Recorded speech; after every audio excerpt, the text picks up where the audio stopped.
নমস্কার, আমি ফিজিওথেরাপিস্ট জটাধর দাস। আমার সামনে আমার পেশেন্ট। বাবু, তোমার নাম কি? সুরজিৎ বৈদ্য। কোথায় বাড়ি? কানাইঘাটি। বাবার নাম কি? সুসেন বৈদ্য। সুসেন বৈদ্যর ছেলে সুরজিৎ বৈদ্য।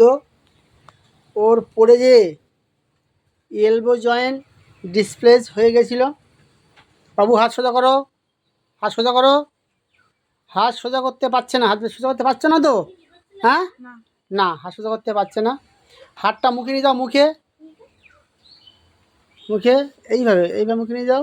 হ্যাঁ, হাতটাই লাগাও, কাঁধে লাগাও এখানে। হ্যাঁ, যাচ্ছে না। হাতটা পিছন দিকে নিয়ে যাও, পিছন দিকে নিয়ে যাও। হ্যাঁ, নিয়ে যাও, ব্যাস সোজা করো। হাত হাত এরম করো। হ্যাঁ, হুম। হাতটা ফ্লেকশন এক্সটেনশন হচ্ছে কি? ফ্লেকশন এক্সটেনশন হচ্ছে না। এই হচ্ছে ওর পাশে ওর দাদু। বাবু, আপনার নাম কি? প্রাণকৃষ্ণ মণ্ডল। কোথায় বাড়ি আপনার? জয়নাথ। যোগেশগঞ্জে প্রাণকৃষ্ণ বাবু। ওকে ফিজিওথেরাপি করার জন্য নিয়ে এসছে আমার কাছে। উনি একসময় আমারই পেশেন্ট ছিলেন। ওনার কোমরে যন্ত্রণা ছিল, উনি হাঁটতে চলতে পারছিলেন না। বাবু, এখন ভালো আছেন তো? ভালো। ভালো, উনি ভালো আছেন। তো ওনার দাদুভাইকে নিয়ে এসছেন আমার কাছে ফিজিওথেরাপি করবার জন্য। আমি আজকে আইস থেরাপি করে ওয়াক্স বাদ দেবো, তারপর এক্সারসাইজ থেরাপি করবো। আমি ফিজিওথেরাপিস্ট জটাধর দাস। আমার চেম্বার যোগেশগঞ্জ বাজার, রায় মেডিসিনের কাছে।